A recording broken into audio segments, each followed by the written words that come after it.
정종은 1357년 고려 공민왕 6년에 태조 이성계와 신의 왕후 한시 사이에서 둘째 아들로 태어났습니다. 자는 광원, 휘는 경입니다. 왕으로 지낸 기간은 2년 2개월에 불과하지만 상왕으로 지낸 세월은 무려 19년입니다. 권력을 동생 방원에게 물려주고 비교적 편안한 노후를 보낸 왕이었습니다. 안녕하세요. 역사산책 자팍다식 채널입니다. 오늘은 정종 대왕의 죽음 그리고 그의 죽음 후 일어난 일들이라는 제목의 영상 보내드리겠습니다. 구독과 좋아요 부탁드립니다. 감사합니다. 정종은 아버지 이성계를 따라 전쟁터를 누볐고 격구로 몸을 단련하는가 하면 고기와 술을 좋아했다고 합니다. 이것으로 보아 정종은 태종을 닮아서 무인기질이 강했던 것으로 보입니다. 그래서 사냥을 즐겼으나 이를 말리는 신하들의 간쟁도 너그럽게 받아들였습니다. 정종은 왕의 자리를 만들어준 동생 방원과 그의 동지들에게 항상 불안한 마음에 정사에 몰두하지 않는 모습을 보이고자 격구에 매달린 것도 있지만 자신의 병 때문에 격구를 즐긴 것으로 보입니다. 1399년 정종 1년에 왕이 너무 격구를 좋아한다는 논란이 일자 정종은 다음과 같이 말했습니다. 과인이 병이 있어 수족이 저리고 아프니 때로는 격구로 몸을 움직여서 기운을 통하게 하려고 한다. 이에 직영연사 조박이 기운을 통하게 하는 놀이라면 그만두시라 할 수 없겠습니다. 다만 환관이나 간사한 소인의 무리와는 함께하지 마시길 청합니다. 라고 말했습니다. 그러나 정종은 계속 격구를 즐겼습니다. 1399년 정종은 종친들을 거느리고 강음현, 현재 황해도 금천에 있는 원중포에서 노루를 사냥했습니다. 그런데 문하부에서 사냥을 중지할 것을 청하자 그 말은 맞는 말이라면서 이렇게 답했습니다.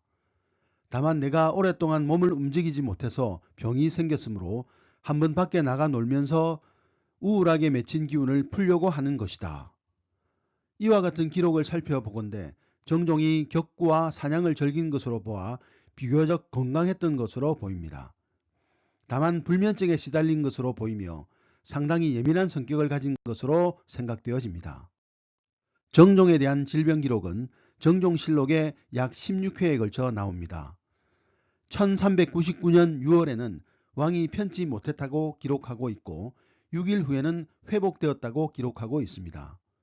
또 7월 16일에는 왕이 편치 못했고 5일 후인 21일에는 병이 회복되었다고 기록하고 있습니다.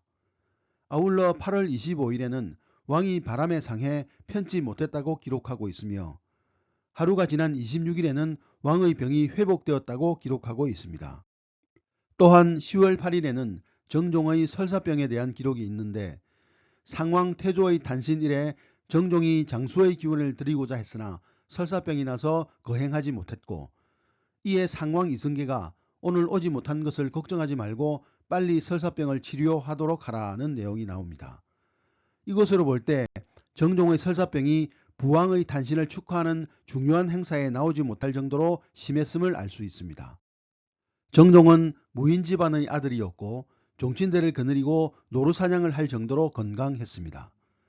정종은 평소에 격구도 즐겼습니다.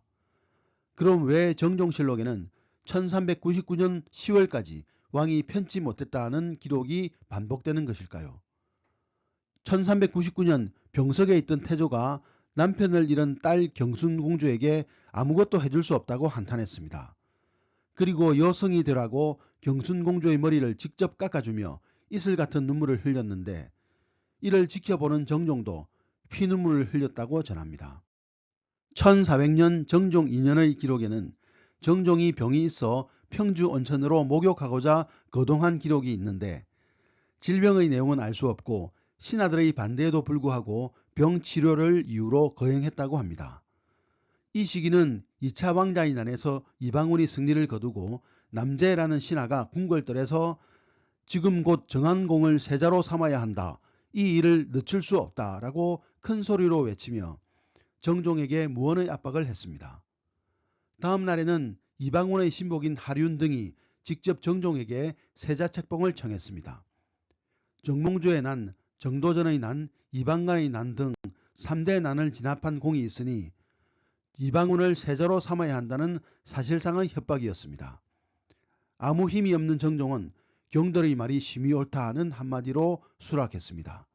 아니, 수락해야만 했을 것입니다. 정종의 선위는 임박해 있었습니다. 동생 방원이 세자로 책봉된 이후 급속하게 권력이 이방원 쪽으로 쏠리는 것을 정종도 모를 리 없었고 1년 이상 참았던 모멸감이 몰려왔습니다. 하지만 왕위를 물려줄 때까지 자신의 나약함을 보여줄 필요가 있었습니다. 그래서 수시로 병을 핑계로 온천욕을 택했을 것입니다.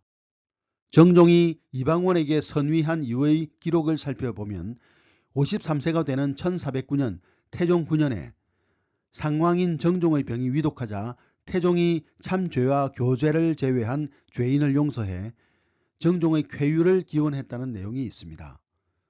또 그해 4월 30일에는 정종의 병이 낫지 않아 인보 즉 왕의 도장을 화장사에 시주하려 했으나 태종이 이를 저지한 기록이 나옵니다. 정종이 57세가 되는 때에는 피병을 위해 고향현 정토사로 떠난 기록이 보입니다.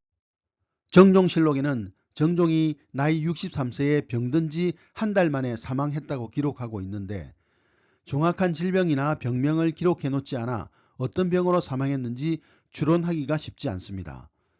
병이 발생한 기간이 9일 동안이라는 점과 손이 동기를 중풍으로 빙자한 것으로 볼 때 필경 뇌출혈로 사망했다는 학자들도 있습니다. 정종은 무욕의 처세술로 왕위를 동생 방원에게 물려주고 형제들 사이에 피비린내 났던 격변의 와중에도 천수를 누렸습니다.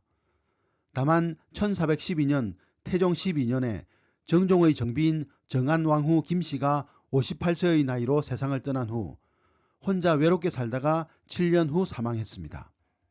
꿈도 희망도 포기한 채 구걸한 목숨을 보존하기 위해 비굴하게 살았던 외로운 죽음이었습니다. 정종은 사후에 왕이 받아야 할 형식적인 대접도 받지 못했습니다. 왕이 세상을 떠나면 3년 국상을 치러야 했는데 정종은 그렇지 못했습니다. 3년상을 지키기 어려운 경우 하루를 한 달로 대체하는 역월제를 적용하는데 정종은 역월제를 시행했습니다. 세상을 떠난 지 13개월이 되면 소상을 치르는데 정종은 13일 만에 소상을 치른 것입니다. 또한 국상 때 왕은 고기 반찬이 없는 소선을 들게 되어 있습니다. 그런데 정종이 죽은 지 이틀 후에 상왕 태종이 세종에게 이렇게 말했습니다. 주상의 안색이 수척한 것이 나를 상심케 한다. 고기 반찬을 들지 않았다면 그 역시 불효다.